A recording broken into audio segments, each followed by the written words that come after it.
Welcome, everyone. My name is Jennifer Morris. I'm the CEO of the Nature Conservancy, and I'm thrilled to welcome you all to the high-level event on financing the Global Biodiversity Framework. And it's clear from how full this room is, I know we're talking about money. That's what we're going to talk about today. We have an incredibly important conversation on behalf of the United Kingdom, Ecuador, Gabon, the Maldives, the chairs of the Leaders Pledge for Nature, the High Ambition Coalition, and the Global Oceans Alliance. Thank you so much for being here today. So today we're going to talk about how we can finance an ambitious global biodiversity framework. And what is the roadmap, importantly, what does the roadmap for getting there look like? As we know, this gathering doesn't come at a moment too soon. The climate and biodiversity crises are accelerating, and we're in the midst of a high-stakes negotiation that will be the making of, hopefully, a Paris moment for nature and set us all on a North Star for preserving nature for the next decade. Today's event, as I mentioned, will be jam-packed, and we've split it into 5 parts. First, we're going to go big picture, with keynote statements from Domingo Pérez, a leader of the Achor Nation of the Ecuadorian Amazon, and Atosa Solantani of the Sacred Headwaters Initiative, founder and board president of Amazon Watch. Then we will have our first panel to discuss the catalytic role of international public finance. That will be followed by our second panel on domestic resource mobilization, focusing on what all countries can and must do to finance nature and how the international financial institutions are supporting that. Our third panel will be on private finance, how nature risk and opportunities are shaping the financial architecture, and the innovative partnerships blazing a trail in nature finance. And then finally, we will bring it all together to think about what happens next, once, not if, once, the Global Biodiversity Framework is agreed. So without further ado, I would like to welcome Domingo Pérez to the stage, as well as Atosa Solantani. Welcome.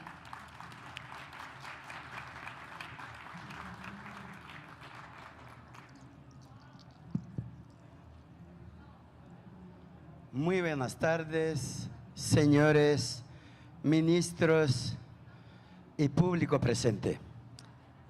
Very good afternoon to you all, to the ministers, all of the public that's here. En primer lugar, quiero saludar de todo corazón a nombre de los pueblos indígenas y a nombre de la Amazonía. First, I want to give you very warm greetings on behalf of the indigenous peoples and the Amazon. Este encuentro, de abrir la puerta, es tan importante. Quiero pedir, a nombre de los pueblos indígenas, que la Amazonía es nuestra parte de la vida. Nosotros cientos de años hemos convivido y hemos respetado mutuamente, por eso nos cuidamos unos a otros. I want to call on everyone to recognize that the Amazon is us. We are the Amazon. For thousands of years, it has taken care of humanity, and we have taken care of the Amazon. La Amazonía es base de economía. La Amazonía es vida. Sin Amazonía no hay nada. The Amazon is the fundamental foundations of our economy. Without the Amazon, there is no life. La Amazonía también es corazón del mundo que da vida a toda la humanidad. The Amazon is the heart of our planet and gives life to all of humanity. Por eso a todos los ministros, a través de ustedes, a todos los presidentes del mundo, quiero pedir lo siguiente. And that's why I'm calling on all of the presidents and all the ministers the following. Quiero que en COP15 en Montreal, en todas las resoluciones, inserten en los artículos los derechos de los pueblos indígenas y de la naturaleza. I want to call on you to make sure that the agreement that comes out of Montreal, that in every article, Indigenous peoples' rights and the rights of nature are included. Segundo, he escuchado en muchas intervenciones del Estado que han invertido los países desarrollados miles y millones de dólares, pero solo 1% ha llegado al territorio. And I've been hearing about the millions and billions of dollars that are being pledged to protect forests and our climate. And I want you to know that less than 1% of this funding is reaching the territories of indigenous peoples. Quiero que esta vez que el acceso sea más fácil, que ese fondo llegue al territorio, para que los indígenas sigamos cuidando, porque esa selva que cuidamos, lo más intacto del territorio amazónico es territorio indígena. I want to call on you to make it more accessible for funding to reach the territories and to recognize that we, the indigenous peoples, are the guardians of the forest. And in fact, most of the intact forests that remain are the indigenous peoples' territories. Quiero que ese fondo sirva para restaurar, para reforestar, para la conservación y concentrar en lo que respecta a la bioeconomía. And I want this funding so we can deploy this funding to restore, to conserve, to reforest, and to support the emergence of the bioeconomy. Invito a todos vosotros y todo el mundo, toda la sociedad, dejemos la resistencia, dejemos esa confrontación, hagamos una gran alianza entre todos, hombres, mujeres, científicos, empresarios, indígenas, todos juntos creamos nuevo camino. And I want to call on us to let go of our resistance, to begin to move forward together. Let go of the fighting, let's unite. Let's move together, all of us, the same boat. People of indigenous peoples, non-indigenous peoples, scientists, governments, companies, investors. Let's all unite so that we can find a path forward together. Quiero decirles que este año que viene, los indígenas hemos dejado esa bioregión que sea para toda la humanidad, que sea para toda la sociedad, que la Amazonía cuidemos entre todos. No dejemos que cuiden solo los indígenas, pero la verdadera alianza, abrir mente, trabajar con corazón, eso es la vida digna que vamos a dejar para nuestra nueva generación. And the Amazonians, we have already made a commitment. We have pledged to protect our bioregion, to protect this biome, to protect the rest of the standing forests that remain there. But we can't do it. It shouldn't just be up to indigenous people to protect the forest. We need all of us need to unite so that we can find a path forward for a dignified life for future generations of all life. Invitarles de corazón que todos somos de la misma sangre, solo unidos, con confianza absoluta y con una precisión, tendremos que llegar a éxito. Muchas gracias. And we are all the same. We are all the same. We are all one humanity. We need to work together from the heart with love, with trust. We need to build trust and recognize that we are one people in one planet, and we need to secure life for future generations. So I invite you to join us. Thank you very much. Gracias.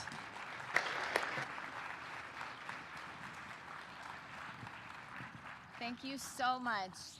We have heard the wise words for all of us, and this is the perfect place to start. We need to unify for the cause of nature and for supporting the efforts of Indigenous people.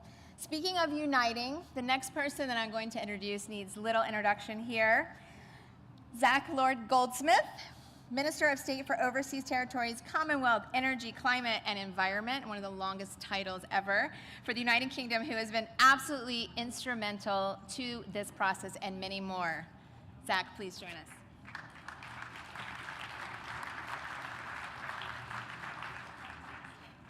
Thank you so much. Apologies for that long title.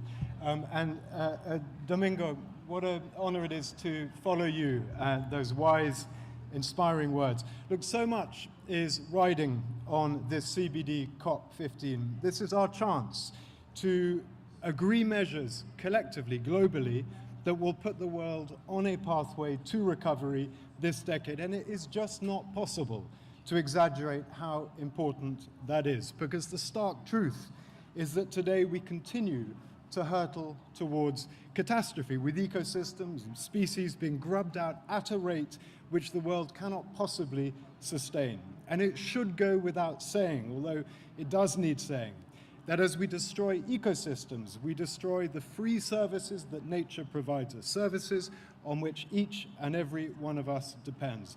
So it's not just a matter of regret that losing magnificent, beautiful, unique species is becoming a regular occurrence. It is a matter of life and death for us all. Lose the corals and the mangroves as we are, and we lose the key breeding grounds of the fish billions of us rely on for our sustenance, protection for coastal communities all around the world. Lose forests, and we not only lose those huge and vital carbon sinks, we lose the rainfall and a whole plethora of ecological services that underpin the economy for billions of people. So COP15 is our moment to change that, to build on progress made at COP26, to build on the progress made just a few weeks ago in Egypt at COP27. Progress to reconcile our lives, our businesses, our whole economies with the natural world on which we all so completely depend, and to put the natural world on a path to recovery. Nothing is more important. And we must leave Montreal with that ambitious framework, the strongest possible targets, clear recognition, as we've just heard from Domingo, of the key role of indigenous communities, and measures that are going to align all of our political and economic decisions with that goal. And that means giving our negotiators the biggest possible mandate to go big, to be ambitious. It also requires rich countries to provide nature-rich countries with confidence in our collective willingness to close the huge finance gap that we've heard about so much over the last few days, and to do so this decade. So I'm delighted now that 40 countries, maybe 41, we've just had a new countries joined, spanning 5 continents, have signed up to the ambitious 10-point plan for financing biodiversity that we've been working on alongside Ecuador and Gabon and the Maldives. And I urge everyone here to encourage their countries that they represent to sign up to that plan. I strongly believe that any government approaching these negotiations, looking at that plan in good faith, will find in that plan, somewhere within it, a solution to their concerns, a point of consensus. But good faith is the absolute key, and the key to making Montreal the Paris moment for nature that we so desperately need. As donor countries, we know that we have a critical role to play in supporting developing countries to make this huge transition to a nature-positive future. So I'm delighted to be joined today by my friends and colleagues from the European Commission and from France, as well as Germany, although I understand our German colleague will be joining us a bit later. We've been working together in response to what we've heard from many countries over the last few days to agree a new financial commitment to this global endeavor. And I'm delighted that Virginius will make an announcement to us now on behalf of the wider group. Commissioner Sinkevicius, if you could join the stage, and Minister Becha as well. Minister Becha, welcome. And we will hear the announcement initially from Virginius. Virginius, thank you so much.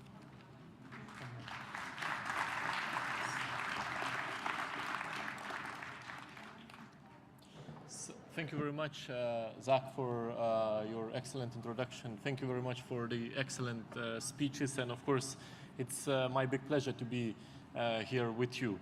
I think, in a nutshell, what's very clear that without a rock-solid resource mobilization package, a new global biodiversity framework, it's not going to fly. So with a major challenge of this scale, international public finance has a crucial role to play in halting and reversing nature loss. And the European Union stands ready to support our partner countries in delivering an ambitious global biodiversity framework. That's why the EU has already doubled its funding for biodiversity and has committed to double its funding once again. So we're committing 7 billion euros for biodiversity over the period of 2021-2027 for the most vulnerable countries in particular. We are very pleased that many EU member states and other donors have joined us in this endeavor. I'm happy to see Minister of France here, but also I saw Minister from Netherlands here. Minister from Germany is going to join, because today's joint donor statement gives a very powerful signal that we are committed to ensure effective implementation of the Global Biodiversity Framework with adequate resources.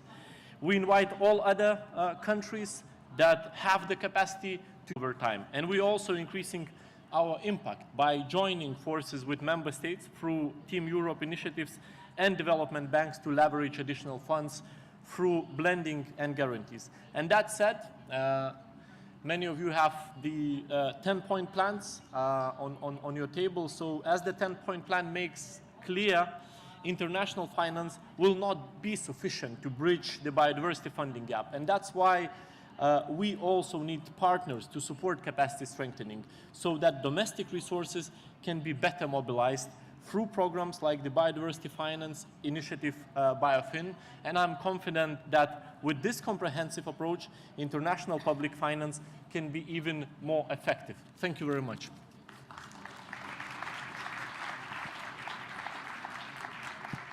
Minister Becher, you take the photo.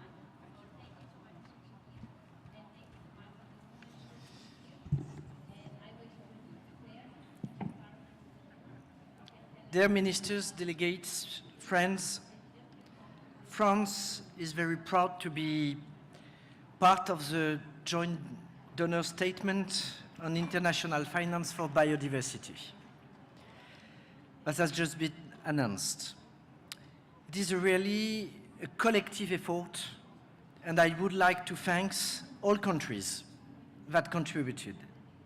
We strongly believe that domestic finance, public or private, will provide the bulk of the resources for the implementation of the Global Biodiversity Framework, as it is the case for the climate.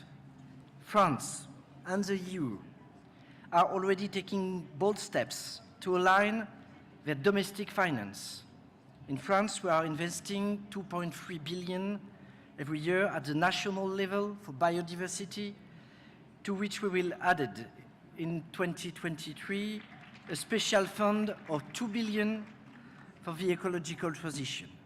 We also aim at eliminating public subsidies harmful to biodiversity, and we support the development of a pioneering European reporting framework for companies and financial institutions to measure and publish their impacts on biodiversity. At the same time, we recognize that international solidarity can be absolutely useful to support developing countries.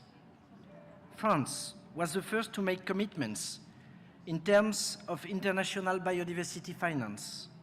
At the One Planet Summit dedicated to biodiversity in January 2021, France announced that it will double its international funding for biodiversity to reach 1 billion euros per year, starting in 2025. We are well on our way to achieve this objective. The French Development Agency mobilized 700 million euros for biodiversity this year. This finance supports concrete projects on the 5 continents.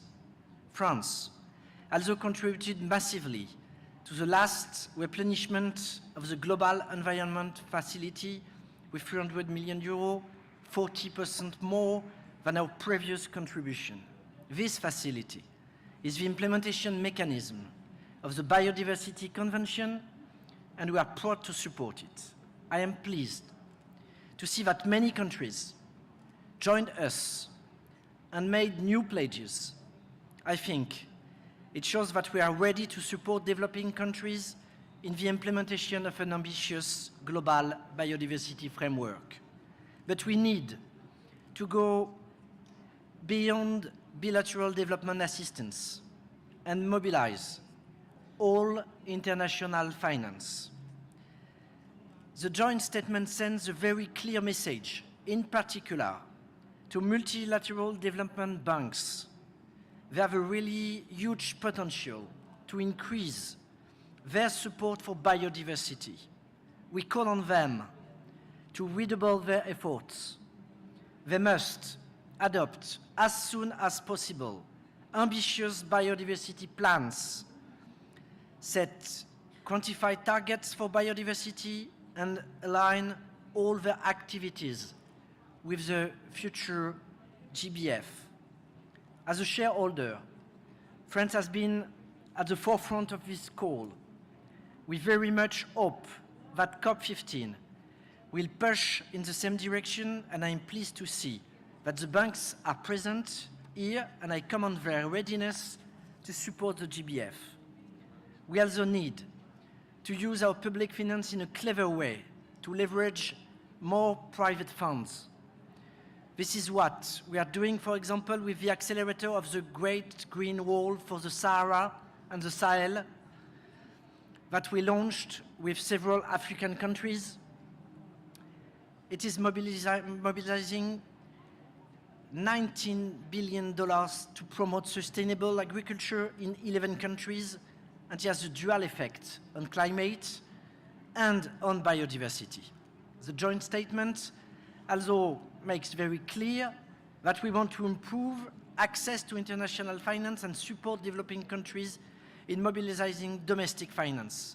We support the reform of the GEF, and we are launching new initiatives such as the High Ambition Coalition 2.0 for the NBACP accelerator.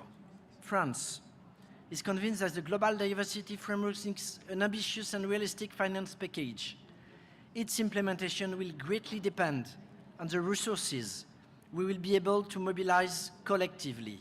But the mobilization of finance will also depend on the ambition of the GBF and the objectives and targets we set. An ambitious GBF will send a strong message to institutions and markets. I hope that we will work in this direction here in Montreal in the coming days, and you can count on the full mobilization of my country. Thank you.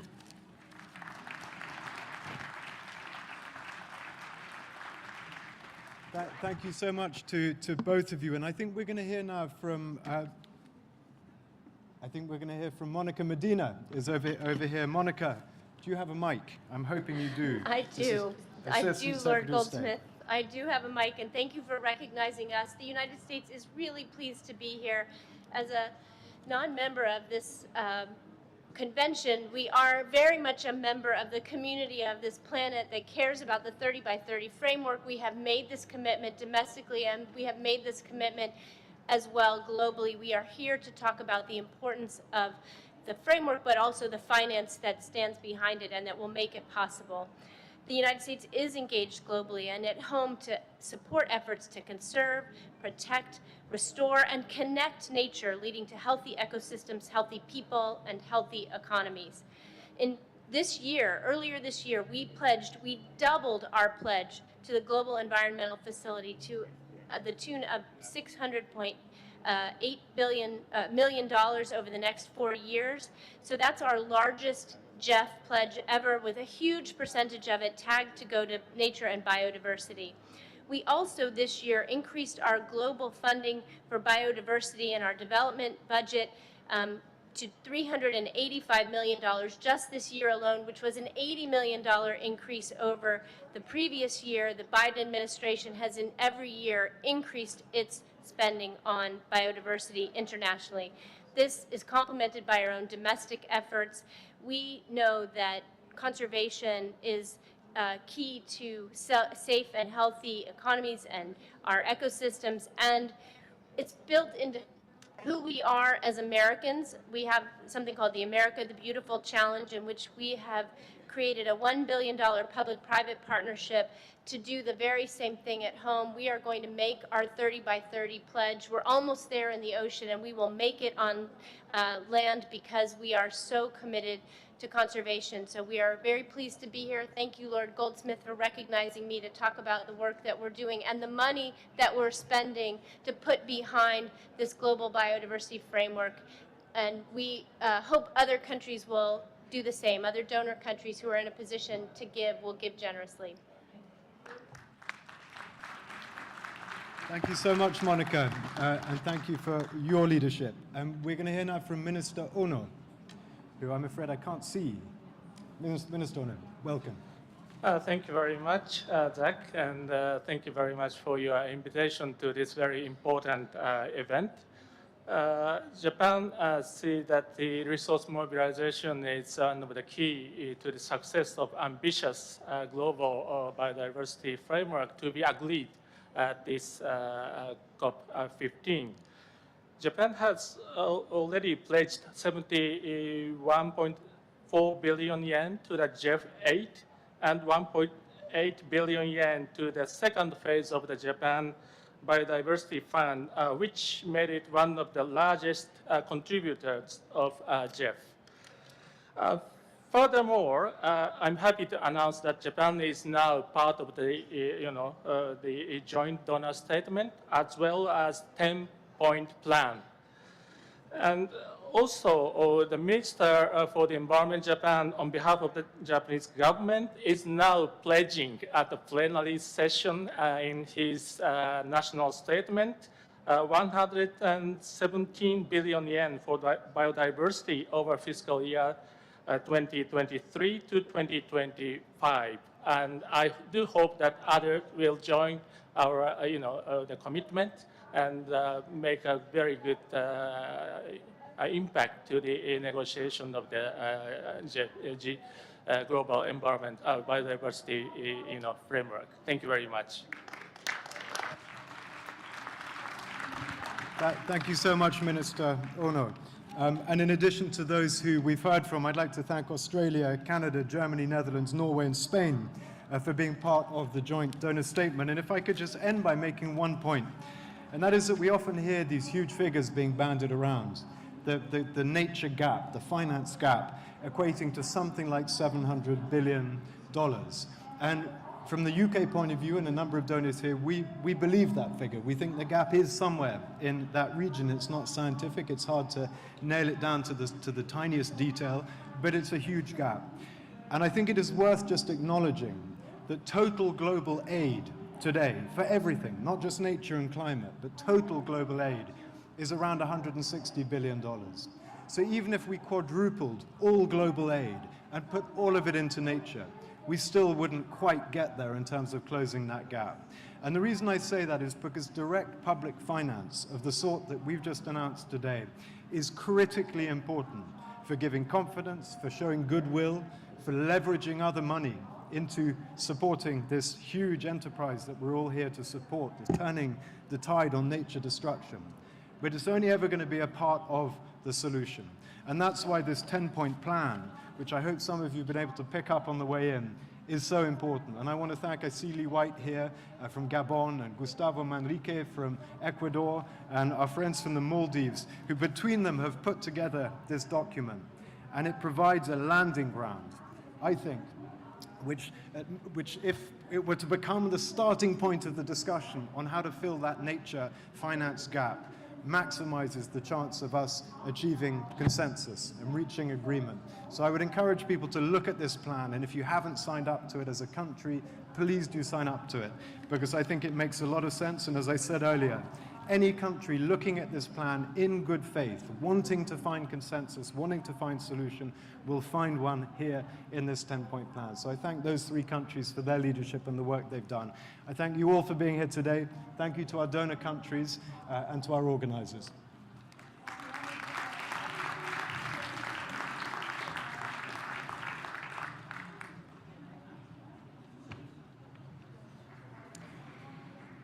Thank you so much.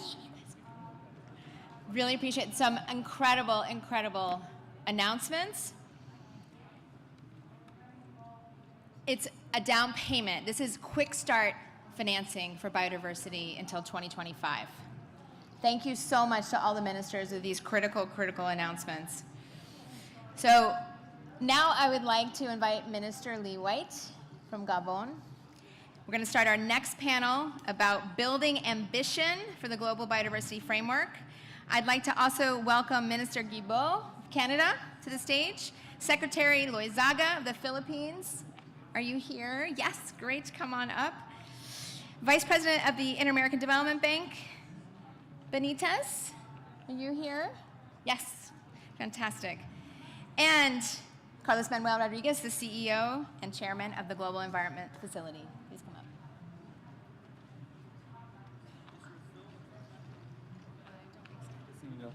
Global biodiversity crisis. Biodiversity loss is happening at an unprecedented rate. Small island developing states are at the front line of the triple planetary crisis, including biodiversity loss. We are large ocean states owing to the outstandingly rich biodiversity in our coastal and marine ecosystems. While we look to adopt the Global Biodiversity Framework in a few days, it is extremely important to be pragmatic and to ensure the correct means of implementation towards halting and reversing biodiversity loss. The ambition of the Global Biodiversity Framework should go hand in hand with the special circumstances of the small island developing states. For this reason, Maldives is one of the founding members of the 10-point plan for financing biodiversity, which sets our clear action to utilize existing and to mobilize new financing for biodiversity. We need to act now to ensure that the nature survives, that we as humans are not responsible for the destruction of ecosystem and the extinction of lives within these ecosystems. We need to remain within the safe limits of the planetary boundaries and work together towards living in harmony with nature. Thank you.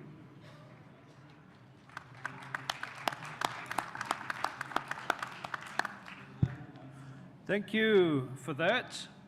And I will reiterate what Zach just said. Please do, if you haven't read through this 10-point plan, please do, if you haven't signed up to it, please consider doing so. We're, at least in the case of Gabon, coming from the Africa Group, which is pushing very hard to increase the ambition on financing, we're sticking our necks out a little bit by putting this down on the table. This is an attempt to be constructive, to push, to move the debate forward, to bring people together and to make this negotiation work. And we're hoping that everybody will see it in this way. We're in this together. We cannot preserve the world's biodiversity if we don't do it together. We might have slightly different roles in this battle. A lot of the world's biodiversity happens to exist in developing nations, and a lot of the wealth of the world exists in the developed and the emerging nations. And so we have to do this together. We are the stewards. But we're not coming, Gabon is not coming into this room with our hands stretched out with a begging bowl. We're coming in here proud about what we've been doing in our own country. We have 5 decades of policy decisions and commitment to forest management, to management of biodiversity. We've kept our deforestation rate below 0.1% over 5 decades consistently. We're 88% covered in rainforest. We're net absorbing 100 million tons of carbon dioxide every year. We're perhaps the most positive, carbon positive country on Earth. And that has come, yes, with some support from the international community, but mostly through political commitment in our own country. We realize that investment in natural resources and natural resource governance is an investment in peace and security. If you let the poachers and the criminal organizations that degrade nature operate in your country, you can lose control of your country and even regions. We realize that investment in biodiversity is an investment in the health of our people. So there are many reasons that we as a government invest ourselves in conservation and sustainable development, and we encourage the private sector in our own country to participate in this as well. So over the last decades, private sector has also come in, worked with the government, funded the activities that have made us this carbon positive country. And so, yes, we're looking to see increased ambition in international finance, but no, we're not a bystander. No, we're not looking for you to do it for us. We are very much an active participant in this. Many developing nations. Look across Africa. There have been so many protected areas created over the last 10, 20 years that there's a real engagement with many developing nations to move forward on nature preservation.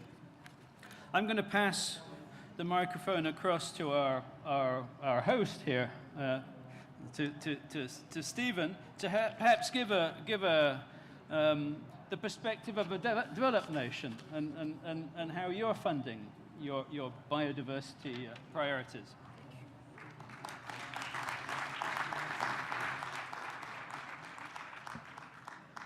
Merci beaucoup, Lee. Few people know that, but Lee speaks actually very good French, which is very appropriate for a place like Montreal. First, for those of you that haven't had a chance to, I would like to welcome you to Montreal. We are both very humbled, proud, but also feel a great sense of responsibility from being the host country for this COP. I'd also like to tell you that when you go down the escalators, you're in one of the best ridings in Canada, which is my own, the federal riding of Laurier-Sainte-Marie. But more seriously, the statement that the donor country are announcing today, the donor members, prove that we've successfully doubled our biodiversity finance by 2015, and we've maintained an average of $5 billion between 2015 and 2020, which are numbers verified by the OECD. And Lee was asking, what does it mean for Canada? It means a couple of different things. Certainly, in the last 2 years, we have almost doubled our ODA on biodiversity compared to the entire decade between 2010 and 2020. Because we know we have a big responsibility internationally, and we are playing catch-up. But in the case of Canada, we are a very large country. And that means that protecting 30% of our lands is the equivalent of protecting the entirety of the European Union and its 27 member states. It's a pretty large chunk of land. We announced last week with the Prime Minister an historic agreement with Indigenous nations for the largest Indigenous-led conservation initiative, $800 million, which is almost 1 million square kilometer. That doesn't quite add up 1% to our total in Canada. So we're getting there, but we have a lot of work to do. And in Canada, doing work on conservation in protected areas means working with Indigenous people and putting them at the forefront of these initiatives. There's no way in Canada that we can get to 30% in 2030 without the involvement of Indigenous people at the table. And that announcement last week by the Prime Minister was one of many examples of how Canada is trying to walk on the path of reconciliation with our Indigenous people. 2 days ago, I announced with 4 Indigenous nations, the government of Manitoba and the federal government, an MOU to protect what is still the largest intact body of water inland water in the world. It's 50,000 square kilometers that we will be working together to protect in the coming years. So we have a lot of work to do. We're very happy you're here in Montreal to do it with us. And we believe that those of us, like Canada and many of the donor countries who've spoken and who will be speaking here today, those of us who want ambition need to understand that ambition must be accompanied by resource mobilization. And those countries who want resource to be mobilized need to understand that we can only get there with ambition. These things go together, and this is what we need to do in the coming days, find ways that we can come to an agreement on these important issues. Thank you so much, and have a great time in Montreal.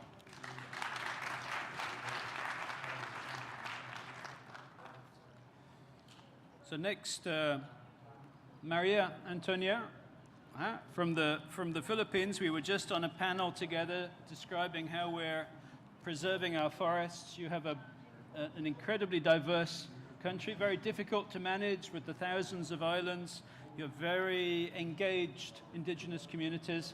Perhaps you could give us some few words about what you're doing in the Philippines. Welcome, thank you.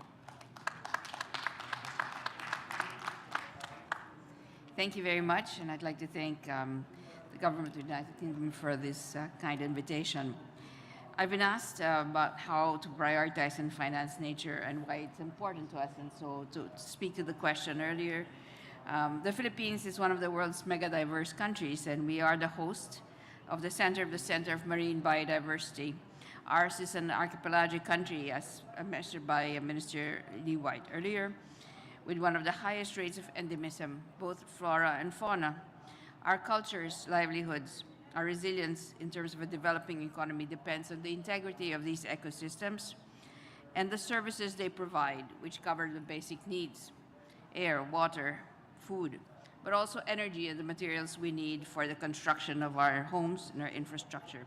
And this is at the core of our motivation to support and sign up to the 10-point plan.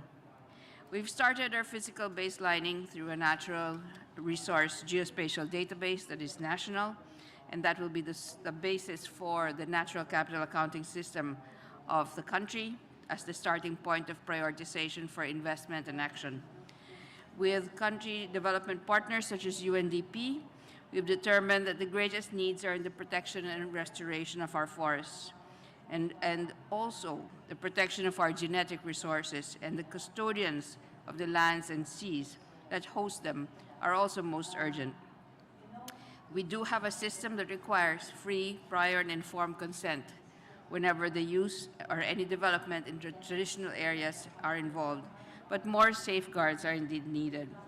We've instituted a climate change tagging system, and 10% of my department's budget are fully directed towards the preservation of biodiversity in the country. This is coupled with other departments' budgets that are linked to our own, and legislated protection of millions of hectares of forests, wetlands, caves, mangroves, and reefs. We have 30 million hectares in the Philippines of land, 15 million of which are classified as forests. Biodiversity still is a gap in terms of our financing, and most recently we have estimated that gap continues to grow. However, steps have been taken by our own Department of Finance to build a sustainable finance ecosystem, and that has been also with the great support of the United Kingdom. This has enabled synergies between the Department of Finance, the Securities and Exchange Commission, the central bank, and the private sector in reporting and investment in biodiversity, in their enterprise risk management, in their ESG programs, and it's enabled the issuance of government and private green bonds as well. Most investments are really needed in science-informed mainstreaming, adaptive management at the sub-national level all the way down to the community level. And for this, we're very grateful for the involvement of the private sector, because in the last 4 months alone since I took office, all the major conglomerates have come to call to ask how they may in fact work with us in terms of carbon offsets and the protection of our natural resources. Lastly, I'd like to say that internationally we've sought and actually joined partnerships with the One Planet Initiative, as earlier mentioned, and we've also signed up for the High Ambition Coalition in order to inspire the work of the department as well as our national government in the Philippine Development Plan. We've adopted a whole-of-society and systemic risk-based approach and advocated for nature-based solutions for climate action and disaster risk reduction.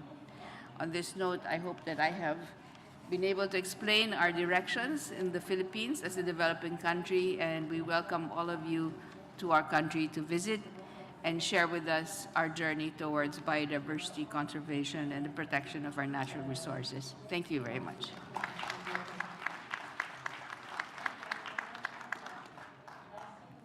Thank you. I think Carlos Manuel Rodriguez doesn't need any introduction here, CEO of the Global Environment Facility, but also one of the architects of one of the most incredible, I would say, transitions that any of our countries have gone through, from a country that was degrading its ecosystems to a country that has restored and gone, probably made them even better than they were before. So, Carlos Manuel. Thank you so much, Minister White. And as it was said by many ministers today, this year we went through a record-setting JEF replenishment, the JEF 8 replenishment process, which was a groundbreaking replenishment process, whereby 60% of the JEF 8 resources are going to be channeled on biodiversity conservation.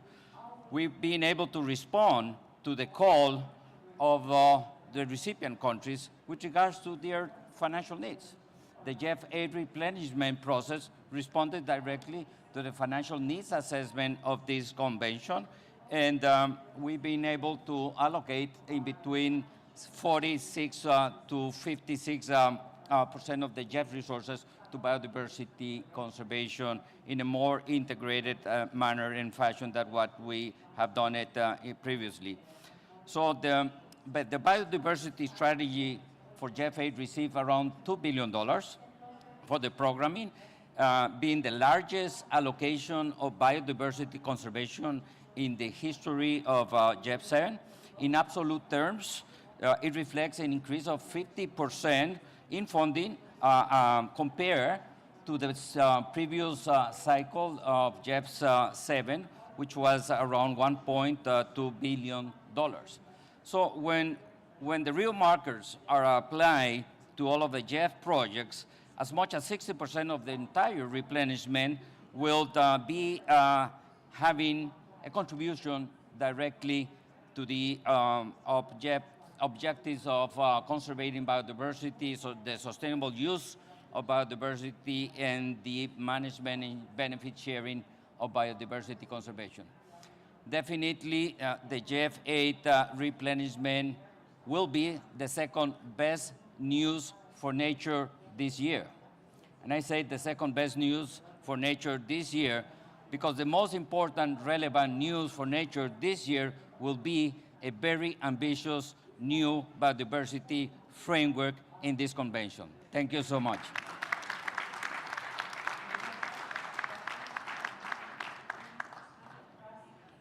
Yes, we can. Benigno Lopez, last but not least, how can the kind of the local banks, regional banks, help countries like Gabon, like Philippines? Obviously, you have your American viewpoint. How can you accompany countries in this mission to save biodiversity?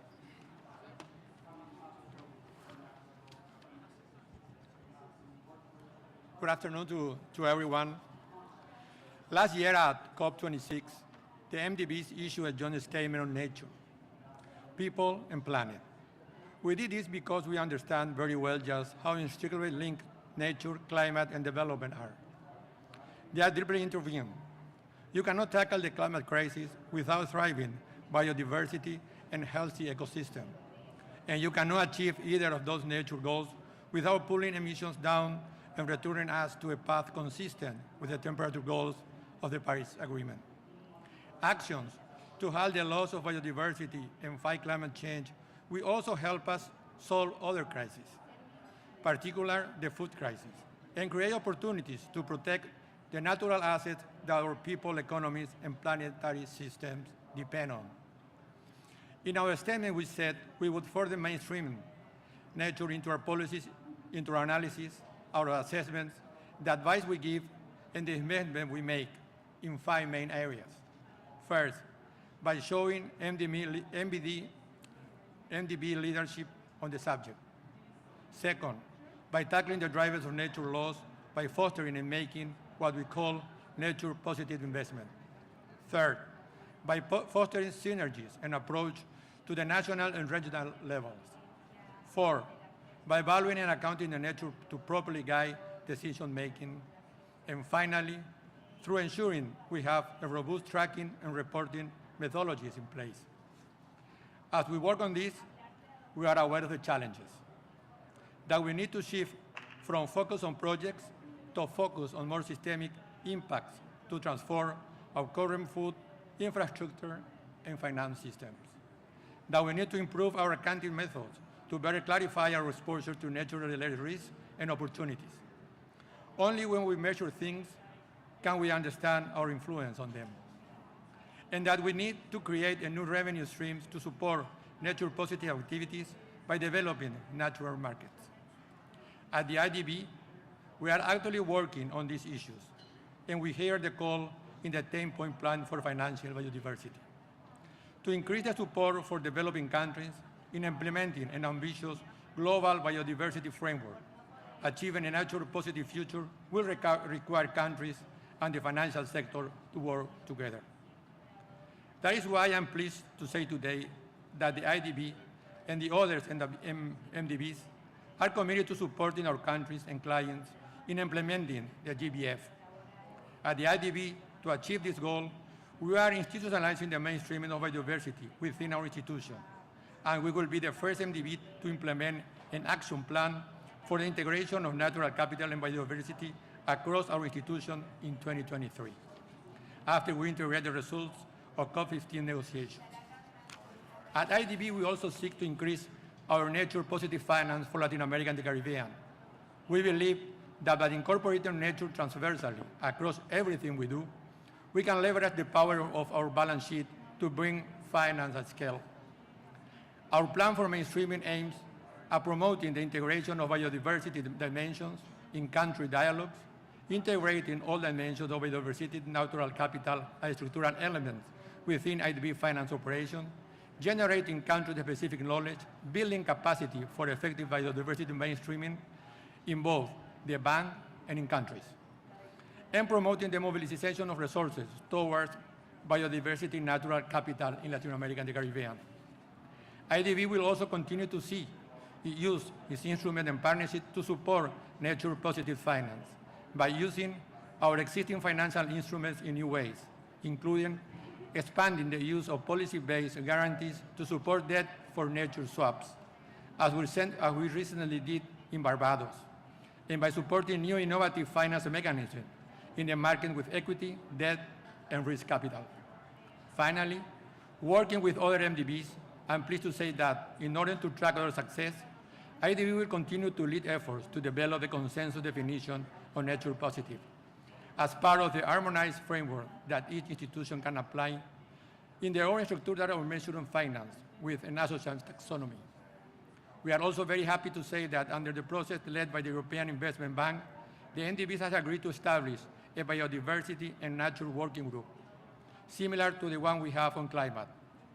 This will help us to accelerate our efforts and ultimately contribute to the recovery of the ecosystem at the local, national, and regional level across the geographies we operate. Thank you.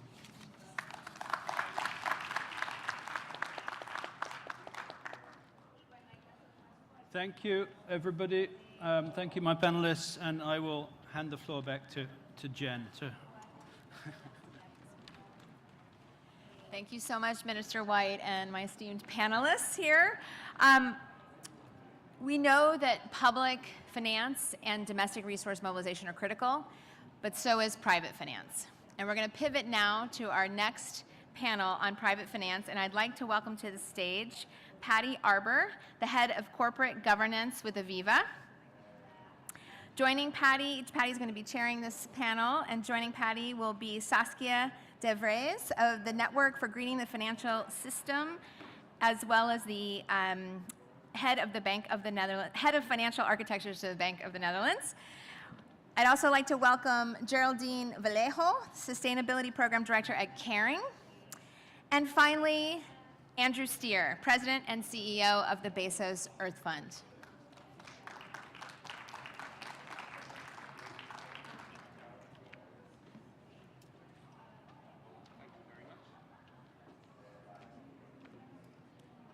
There we go. Thank you so much. As those of you with sharp eyes may notice, I am not Amanda Blanc, the CEO of Aviva. Sadly, Amanda had to leave a little bit early, so I'm part of Amanda's team at Aviva. And just before I kick off with the panel, I wanted to say a little bit from Aviva's perspective, why we're here, why we care, and what we think should happen. So for those of you who don't know, Aviva is the UK's biggest insurance company and a major investor, with a big savings business. We also have a big presence here in Canada. We have 2 million customers here.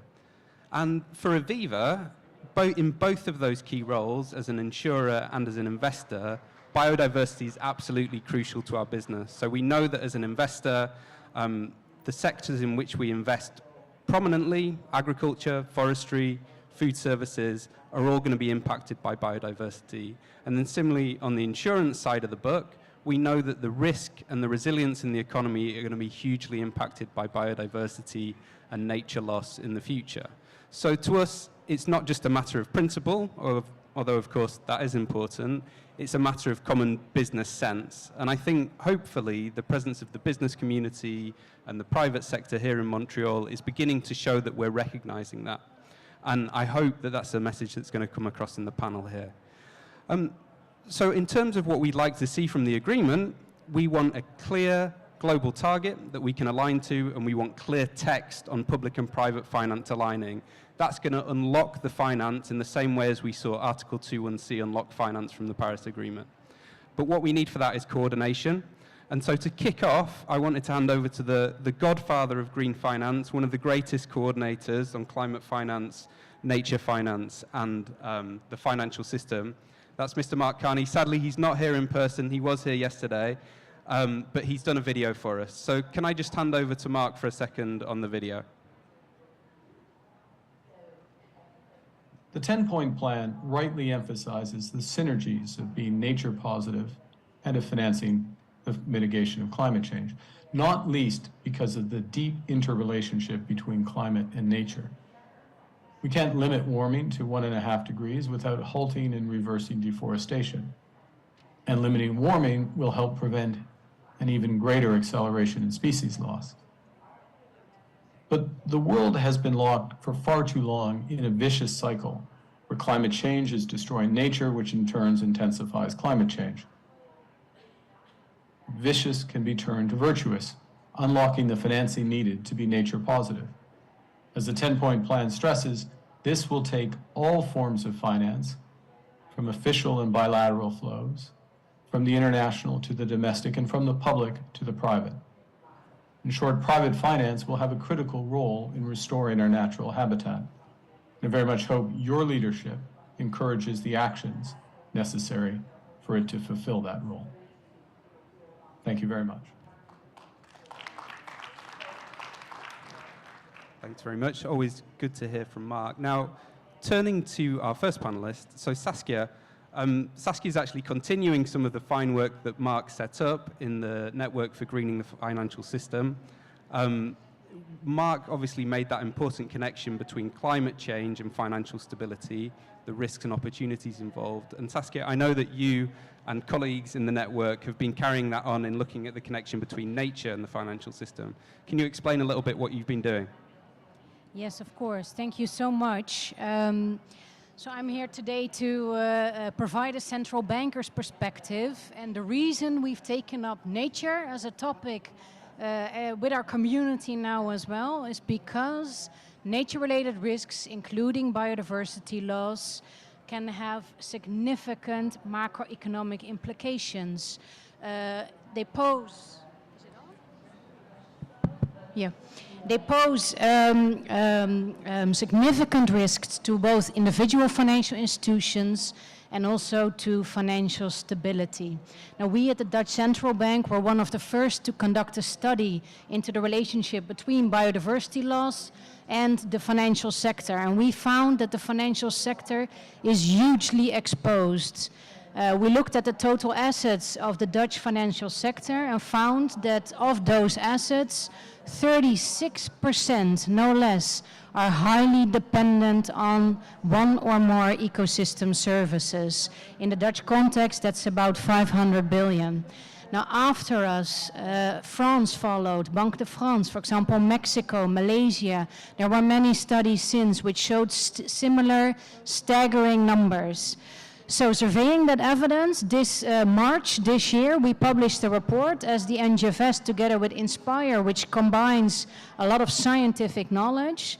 And we indeed concluded that there is significant relevance for financial stability, and hence we erected a task force within the NGFS with a global coverage of supervisors and central banks across the globe which are affiliated with this task force, which I have the pleasure of co-chairing together with Banque de France.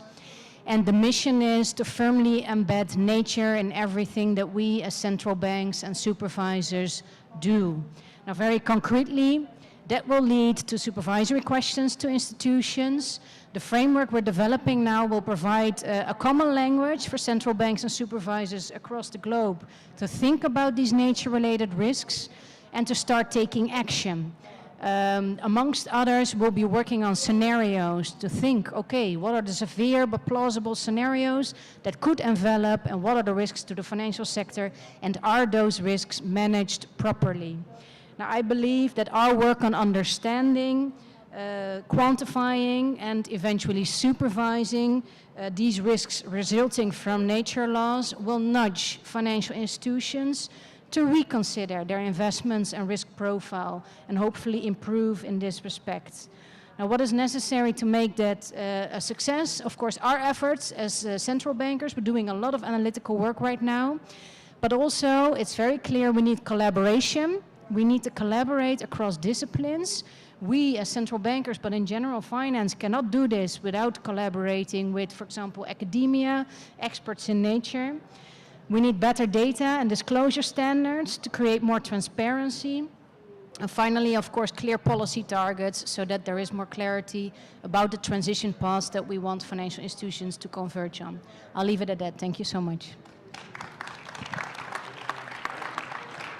Thank you so much, Saskia. And I can say from personal experience, when the regulator acts in this way and focuses its attention on an issue, then the financial institutions will respond. So we've seen that happening on climate change, and I'm sure we'll see it happening on nature as well.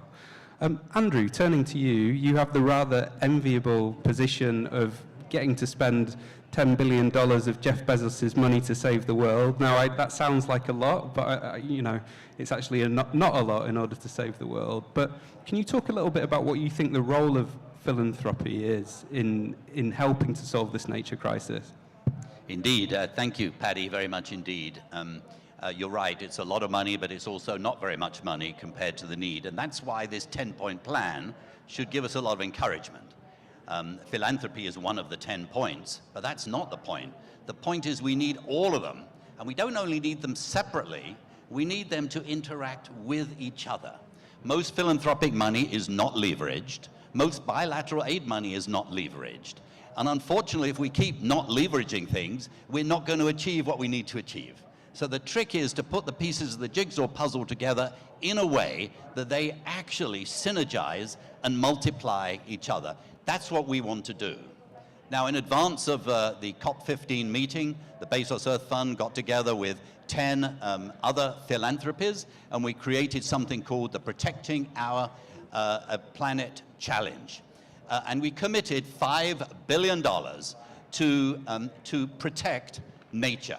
And that was a doubling of anything that had been done before. And I should say that is purely for 30 by 30. In addition to that, of course, there's the whole restoration agenda. So, for example, the Bezos Earth Fund is putting $1 billion into supporting restoration of 100 million hectares in Africa. There's also reforming the food system. We're putting another $1 billion to that, and other philanthropies are very, very keen to follow suit. Now, I did want to make a point that many people regard philanthropy as sort of the generous, kind, old uncle that you just have to be nice to, and they will come forward and give you money. Well, actually, philanthropies also have sharp pencils, and generally they're started by people that have made pretty good decisions, and so they want to know that the money is going to be well used. And that's why one of the other points made in this 10-point plan is so important. It is the country strategy and action plan. And what we really need to do is support these individual plans. So any country that wants to design a plan, we should go and honor that and support the preparation of that plan. So too, any country that has a plan, we should go together, whether that's governments, whether it's multilateral agencies, whether it's the private sector, whether it's the financial sector, whether it's philanthropy, and we should support a truly nationally led, indigenous people honored, socially and ecologically trustworthy plan, and we should come behind it for the long term. Thank you so much, Andrew.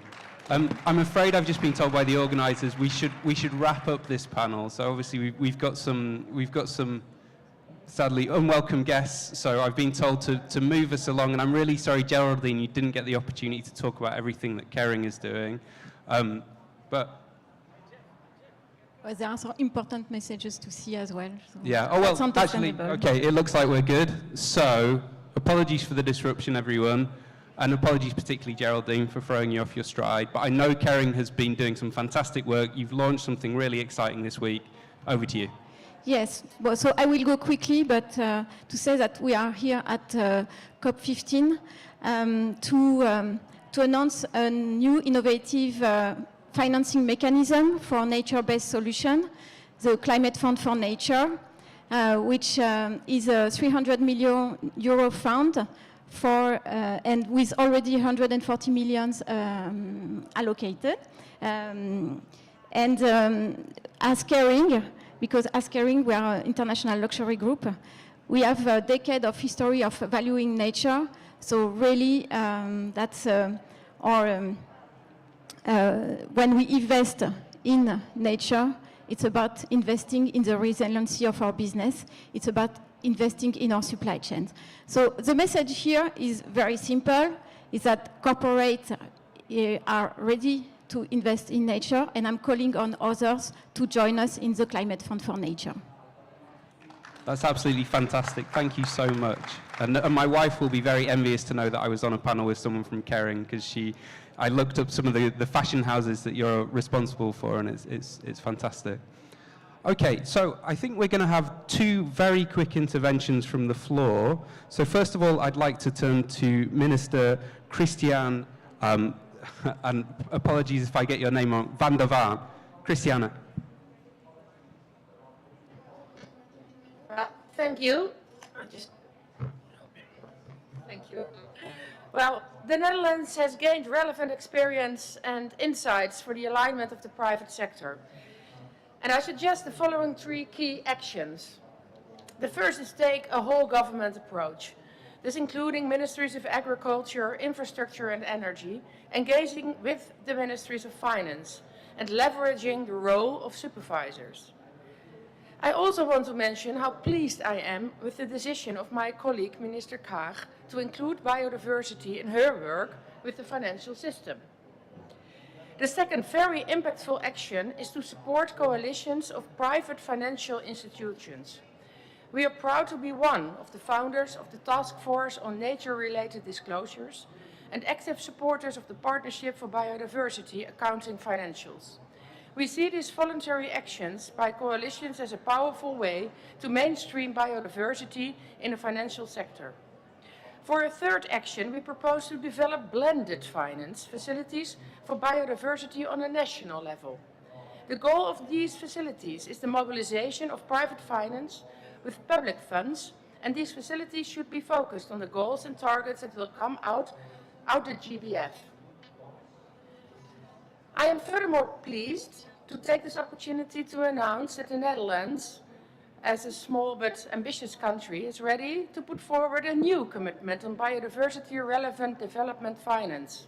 In line with our earlier 50% rise of our contribution to the GEF, we will increase our total biodiversity-related development finance by 50% compared to 2021. This is the first time that the Netherlands is setting such a target for ODA, a commitment made in the context of our government's intention to mainstream biodiversity more strongly across our development portfolio. Beside the money we invest as a government, I think it's very important that we invest it with impact at the right place, but also on the right scale. Thank you. Thank you so much, Minister.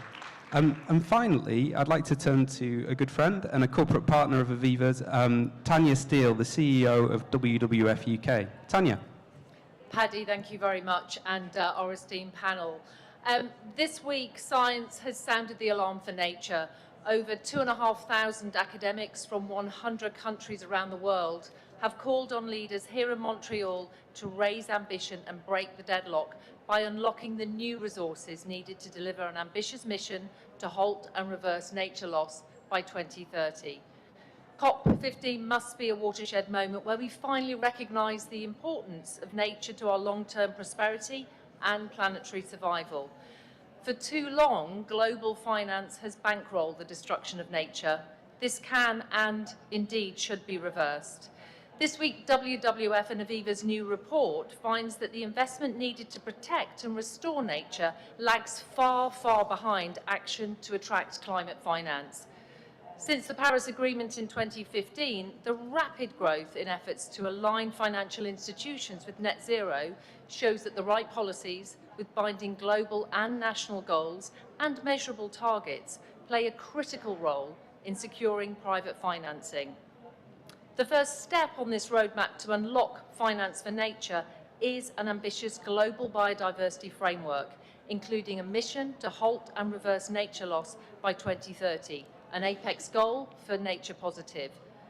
But right now, this mission hangs in the balance. Colleagues, friends, there are no second chances. Nature's recovery and our prosperity depends on leadership and ambition this week. We need you, all of you, today and this week to meet this huge challenge with ambition, political will, and the resources to deliver a once-in-a-generation global deal to rescue nature. Thank you very much. Thank you so much, Tanya. And look, thank you so much to the panelists. We've had a whistle-stop tour of private finance there. I think there are some common themes. We've talked a lot about the system, about the interlocking parts within that system, from regulators to corporates to philanthropic funds, investors like Aviva, and the civil society sector that keeps us all honest. And I think what we all really want to see is an ambitious deal this week, and an ambitious deal that aligns public and private finance, and then all of us up here on the panel and all our colleagues back at headquarters can get on with delivering it. Thank you all so much, and over to you, Jen. Thank you so much. Wonderful. Thank you so much. The role the private sector and private philanthropists are playing is critical. I would now like to quickly move to invite Minister Lemke of Germany to the stage to make her remarks.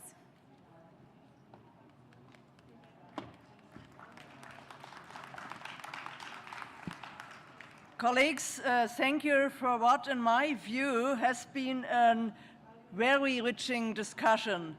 We have heard about many promising examples of how we can holistically mobilize resources.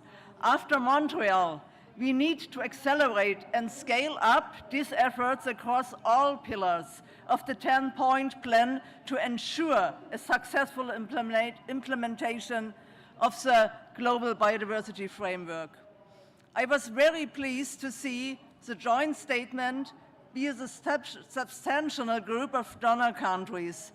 Our statement shows that we are ready to play our constructive part to reach a successful outcome here in Montreal.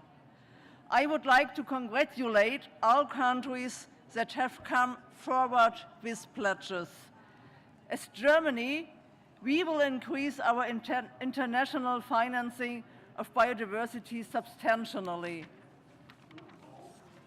I would like to invite additional countries to make financial pledges to further scale up our collective ambition. As I mentioned, we are very committed to the 10-point plan that will frame our common effort to address nature finance needs. It's in this regard I would like to stress two out of the 10 points. First is the role of partnerships to unlock new revenue flows. Germany has been an active supporter of the NV-SUB Accelerator Partnership proposed by Colombia. The partnership is open to be joined by any country. It will support countries in upscaling their NV-SUBs accordingly to the new GBF. It particularly aims to facilitate access to resources in developing countries.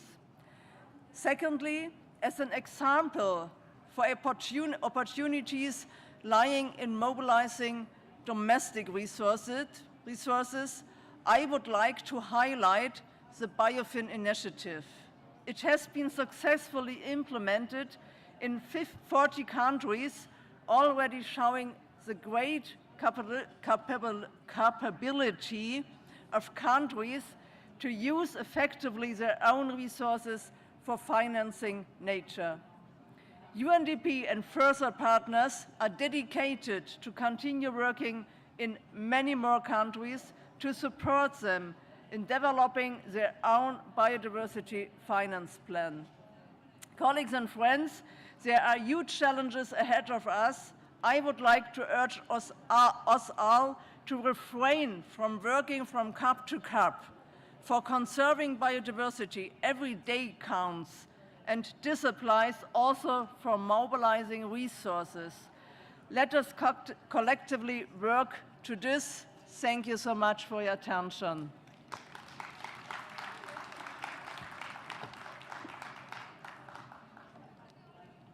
Thank you so much. So we're here to finance biodiversity not only for now, but for the future.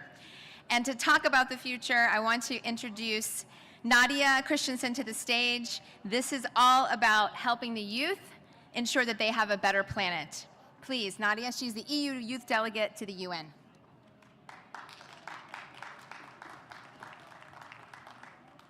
Thank you so much. I'm truly honored by this opportunity. We, as young people, are deeply concerned about the threats to biodiversity, and we are also deeply concerned about the lack of implementation of the Aichi goals.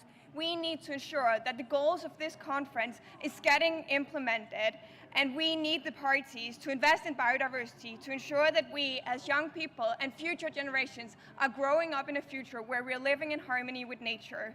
Therefore, we need to transform how we're implementing and financing this agenda. This is why we, as European Youth Delegate, have initiated an open letter, and our message as young people is clear. All parts of society must work together in achieving this, and we need especially richer parts of the world to support the less well-off. And we are, as young people, really glad to see that this 10-point plan also includes partnerships, including with us as young people.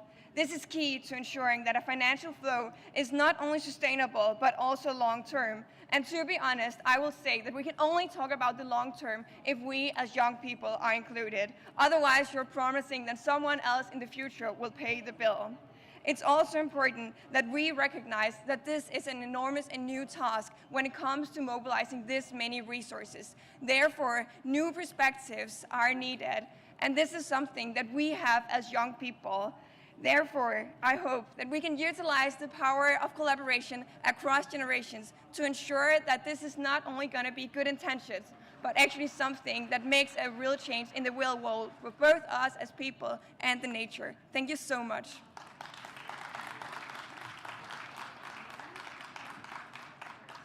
Thank you so much, Nadia. Now, without further ado, I would like to welcome Minister Abdullah Nasir of the Maldives to make his closing remark.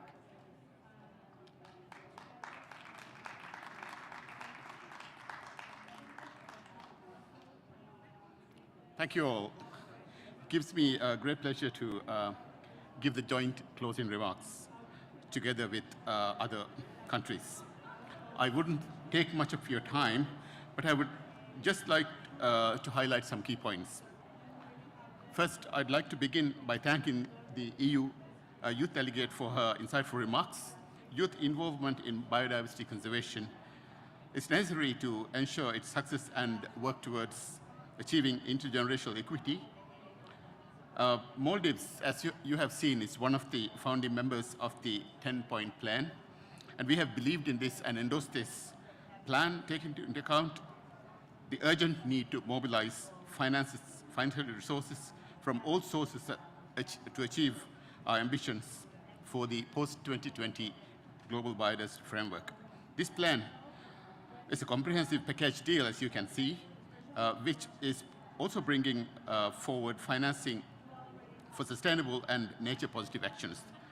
The plan, the 10-point actions that have been highlighted in the plan is incredibly aligned with the post-2020 Global Biodiversity Framework.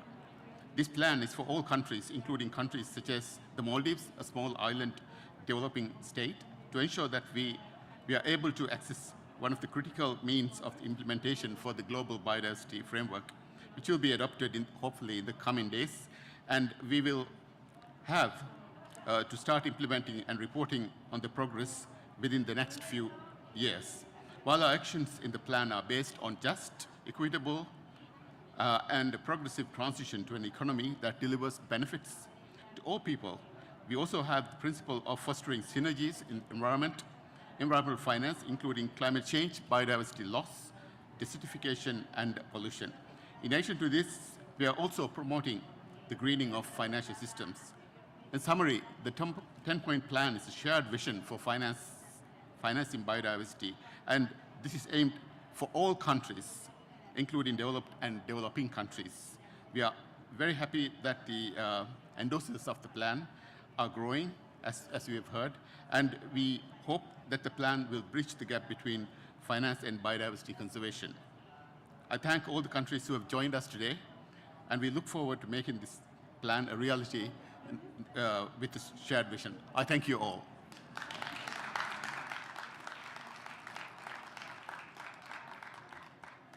Thank you so much, Minister.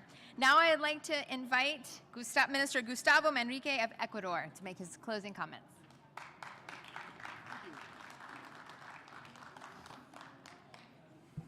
Don't worry, I'm the last one, so this will finish in a couple of minutes. Thank you, Minister Nasir, for your fantastic words and for passing me the floor. And I want to start by thanking Domingo as well for being an example of a citizen of Ecuador. Thank you for being here and for sharing your passionate words. And thank you all as well for being here, united together under a common goal, addressing the issue of how to finance the protection and restoration of our treasured biodiversity.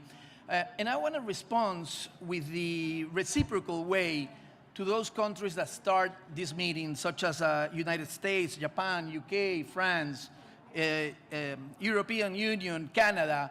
I'm not quite sure what was the amount you donate or you commit, but I know there is a commitment. Be sure not let them go before we're clear what was the amount.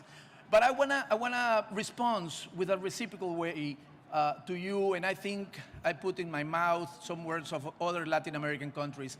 Just want to share 2 or 3 data here. We have increased as Ecuador 42% of our protected areas in 1 year.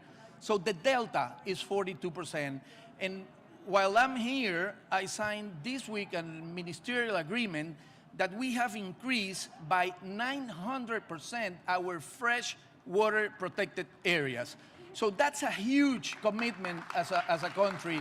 And we're very happy that you, the donors, are responding as well. And as you know, we create the Galapagos Marine Reserve, Hermandad, or Brotherhood, or Sisterhood in English, and Bezos Fund support us with, among others, with 50 million. So I think we're going in a good path with that. So as we speak, countries are working hard to finalize an ambitious global biodiversity framework while we face the final window of time to achieve a nature-positive world, halt and reverse the biodiversity loss by 2030, and achieve our common vision of living in harmony with nature, hopefully before 2050.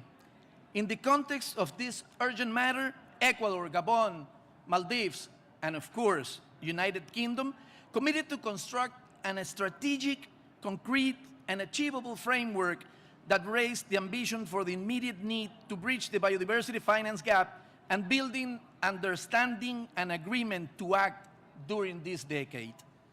The political vision, a 10-point plan for financing biodiversity, aims to enhance and mobilize collective action from governments, international financial institutions, the private sector, philanthropy, and civil society, unlocking new and additional and predictable funding for the implementation of the post-2020 GBF. The 10-point plan is considered by many to be the landing zone of the COP15 and is defined the principle for a comprehensive package for resource mobilization.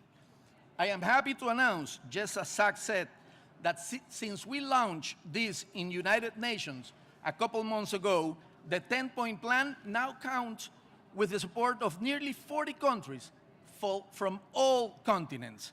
I'm also proud that Latin America, a region privileged with invaluable biodiversity, stands together with a strong representation, including Belize, Colombia, Costa Rica, Chile, Nicaragua, Panama, and Uruguay. While we recognize this CBD COP represents a historical meeting point, it is not the end of the 10-point plan. There is a long road ahead, yet we must commit to work beyond the COP15, to maintain its momentum and political relevance, and to ensure that we comply with our pledge to protect biodiversity. Let's lead by example, exactly as we would do with our children, and ensure that the resources are in place to deliver a high ambition outcome during this COP. Thank you very much.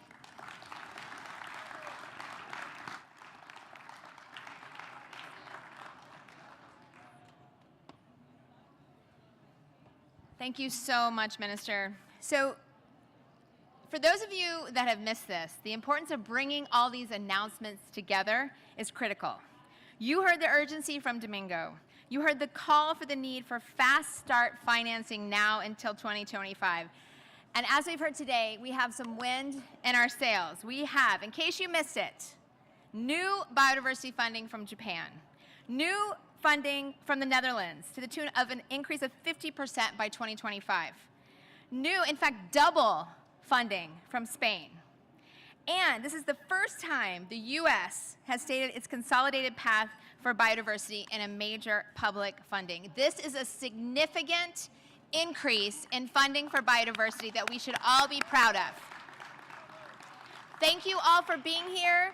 Thank you for your commitments, for your time, for your energy. Let's go out there and get a global biodiversity framework. If you are not staying for the next panel, if I could ask you to quickly exit. We are trying to set up for the next panel. Thank you, thank you, thank you.